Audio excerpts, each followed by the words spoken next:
So you don't believe in property? Well, that's because the devil owns your thoughts.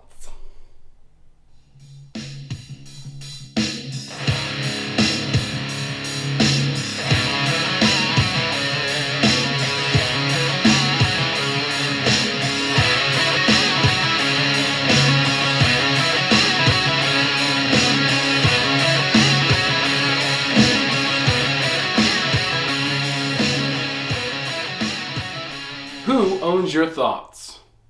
As we begin to descend into this book, we start to understand that our dark lord and slayer, Satan himself, has some very insidious tricks to manipulate us into basically giving our free will over to him. And Napoleon Hill is somehow able to kind of get this information out of Satan, and he asks him for 10 specific things that people can do to stop the habit of drifting. Okay? So one thing we need to know, my friend Lee says this, I love this, is life is movement, movement is life. Everything is moving. Always, always, always. The chair that I'm sitting in is not really still. It just wiggles really, really, really, really, really fast. And, understanding that, keep in mind, nature abhors a vacuum. If you've ever heard that expression before, basically emptiness is basically taken over. And that's really the big trick that the devil has up his sleeve, okay? The more that we just let go and let loose, and we don't actually actively hold on to, our time and our attention are two things that we own, okay? For sure. We own our thoughts in our mind and where our attention goes and the time that we have. And if we just, whatever, I'll just not worry about anything. If we don't guard those and use them in a very wise way, well, then we are going down a path where we have less and less and less control over our own life. So in this book, Napoleon Hill asks the devil for 10 things that can stop drifting. The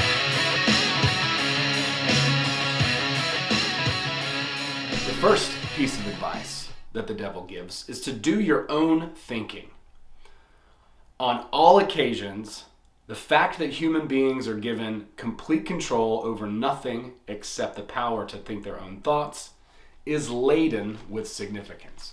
So there's a lot of power there. There's a lot of power in the fact that we get to decide, we get to choose what we're actively thinking. How we react to a situation, it could have consequences that are incredibly disastrous, or it could have us actually finding actively a really cool solution. There was a big thing that happened today, actually, where someone's Facebook page just got demolished. And I mean, that's not the coolest, but it's also an opportunity to readjust. It's also a sign for many of us to say, you know what, maybe it's time to start building some platforms elsewhere. Maybe it's time to start using some different types of social media and things like that. So I have a MeWe group, actually, link is in the description. The second thing that the devil says to avoid drifting is to decide definitely what you want from life. Then create a plan for attaining it and be willing to sacrifice everything else if necessary, rather than accept permanent defeat. This is something that I've been thinking about a lot lately, and it's a big part of what I'm putting together as far as a program. So the thing is like people want to attain goals. They want to be happy. But happiness is very fleeting, and goals really are too. You could attain 100 goals, and you're not going to be all that happy after you've attained these goals. They won't keep you warm at night. They won't whisper sweet nothings into your ear. I've accomplished quite a few goals, and I remember working really hard on an album, like a record, and creating it and producing it and doing all this stuff, and then finally it was there. But it didn't spoon me in the middle of the night whenever I felt lonely. And I guess purpose is not going to do that either. But what's great about purpose is it will make you unshakable. If you have a determined focus in your life, and determine a reason why for being, then no matter what happens, you can always continue to move and adapt and continue to go in that direction. So a solid purpose, absolutely incredibly significant. The third thing the devil says is to analyze temporary defeat, no matter what the nature or the cause, and extract from it the seed of an equivalent advantage. I think the seed of equivalent advantage here is really the key, okay? Like I was saying a little while ago, what is the seed of the equivalent advantage of having, an entire group taken away from you? Well, the seed of the equivalent advantage could be, hey, you know what? We're going to learn from this, and we're going to apply our resources elsewhere in the future, How can we make sure that we back things up? Can we make sure that we friend request everybody who's part of this group? Can we make sure that we ask everyone to join an email list just in case something happens? And then you have, layers to this that are a little bit, easier to navigate in case there's another disaster or a blackout or, who knows what could happen. Anything could happen. And so understanding that there is a seed of equivalent advantage, that doesn't necessarily mean an automatic advantage. There's a seed of equivalent advantage. That means there are options, there are possibilities that will become available as a result of what just happened. And if you are resourceful and smart and positive, stay positive, then you can find an advantage in any situation. The fourth thing that the devil says is be willing to render useful service equivalent to the value of all material things you demand of life, and render the service first. Give first. First give to get what you want. If you want something, don't be entitled and think that it's just going to come to you because you want it and demand it and then, stamp your foot. No. You need to show, you need to prove to the universe, you need to prove to the people around you and in that group that you are willing to do the extra work, to go the extra mile in order to get the thing that you need.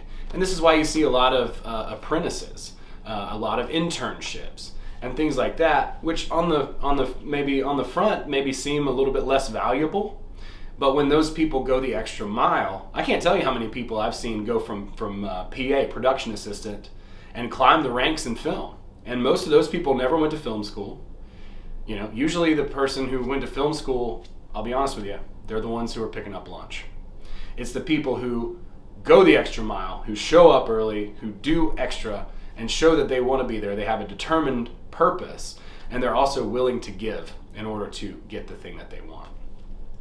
The fifth thing the devil says is to recognize that your brain is a receiving set that can be attuned to receive communications from the storehouse of infinite intelligence to help you transmute your desires into their physical equivalent.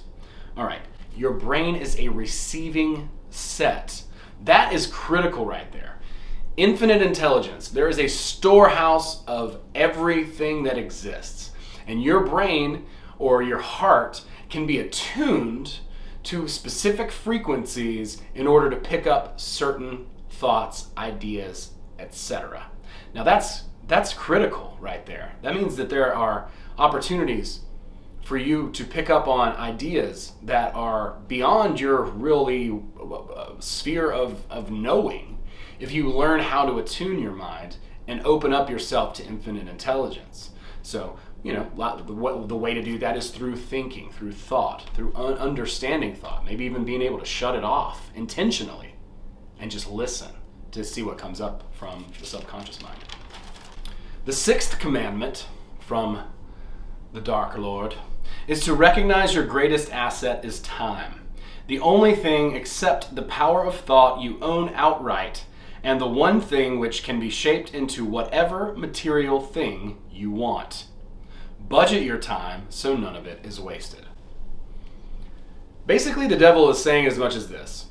Your thoughts are currency, constantly moving, that you can direct in a certain way in order to get the physical thing that you want. As long as you have a strong, determined focus and you learn from your failures instead of giving up, then you continue to basically guide the stream of thoughts in the direction of success that you'd like, whatever it is that you're trying to attain. Nobody said it would be easy, but with that strong, determined purpose and the ability to just absolutely stay on, recognize that temporary defeat is what most people call failure. It's not failure until you 100% give up, and then begin to navigate your thoughts in a positive direction. Nobody said it would be easy, but it's something that you can constantly do over time and build your own law of hypnotic rhythm, and then all of a sudden, it's automatic, right? Like my friend today, he's trained his thoughts, Facebook group gone. That's all right. I know that there's an advantage here. I know that there's a reason. I know that I can rebuild in another way that's smarter, that's better, faster, stronger. The seventh is to recognize that fear is a filler with which the devil occupies the unused portion of your mind. It is only a state of mind which you can control by filling the space it occupies with faith in your ability to make life provide whatever you demand of it. Fear is a filler. If you are worrying, if you are having negative thoughts, then you are not actively focusing on a solution. You are beginning to drift. You are beginning to be the toy of Satan himself and go down that dark path of drifting and ultimately failing and giving up. Number 8, so saith the devil, when you pray, do not beg. Demand what you want and insist upon getting exactly that with no substitutes. Now, this is something I wish I would have listened to a little earlier in life, because I've been one who kind of has felt like, oh, well, this will be good enough. This must be the thing. It's what I'm being presented now by the universe.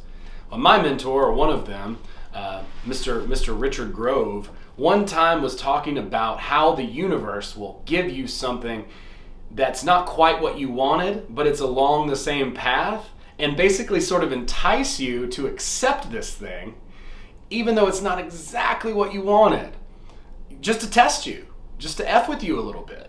And I thought it was such an incredible observation. It's really stuck with me for quite a few weeks now at this point. And, it's something that it almost feels wrong in a way to allow myself to go for the thing I actually want instead of something that is sort of more just on the way to it, But if you just say, look, no, that's not what I wanted, you continue to go down. The devil says you must demand exactly what you want of life. You must not beg or ask for it, but you must just simply go and get that thing. Mambo number 9. Recognize that life is a cruel taskmaster and that either you master it or it masters you. There is no halfway point or compromising point. Never accept from life anything you do not want. If that which you do not want is temporarily forced upon you, you can refuse in your own mind to accept it, and it will make way for the thing that you want. I saw a video series years ago, and it was a marketing series, and I paid a lot of money for it. The best module in that whole marketing series was the mindset program of it. It was great. What one of the guys in there said was, you're here, and you want to get to here, but you'll never get to here. You'll either get all the way here, or you'll go back to here. There's no middle ground. There's no, almost doing it. You have to literally go all out, go for it 100%, and refuse any substitute. Refuse it. Outright refuse it. If it's not good enough, it's not good enough. Don't let it into your life. Trust me on that. Trust me on that. Because my dad, another mentor, said to me, it is better to want something you don't have than to have something you don't want. Pretty wise words from the old man there. So, the devil's been whispering into some of my mentors' ears. And I've got to say, he might be one of, my biggest influences, my biggest mentor, the Dark Lord. Number 10, and this is the last commandment from the devil. Your dominating thoughts attract, through a definite law of nature, by the shortest and most convenient route, their physical counterpart. Be careful what thoughts you dwell upon. Now, this is echoed through every bit of self-help literature, and it's no surprise that the devil himself warns us here not to just simply let our thoughts drift. Be aware of our thoughts, know what the contents of our thoughts are, because they will be reflected back to us in material reality. I talk about the dream world versus the physical world. In reality, there's no difference between the dream world and the physical world. There's not. Everything is different only in degree, the Kabbalion says. So the physical world is below, and the thought world is above. As above, so below. The thoughts that we think are reflected or projected and caught here in the physical world, the material world. There's no difference. It's only in degree, right? And so the more we think, bam, here it is. We're presented with it in the physical world. So the key to everything truly is your thought life. It ultimately is. And no matter how bad it looks outside, no matter how difficult the situation is to navigate, I always think back to Viktor Frankl and Man's Search for Meaning here. That purpose is what keeps us grounded, and that willpower is what we need to use to steer and guide our thoughts. And if we listen to the devil here, we can actually be pretty happy, pretty successful. But what's better than happiness or success is fulfillment. And that will accomplish a lot of goals and have a lot of beautiful days, And it will also have a lot of struggles and challenges and difficulties, but those are also things that we will get through ultimately. And it'll make our lives really beautiful, like a symphony, of hard death metal. Yeah!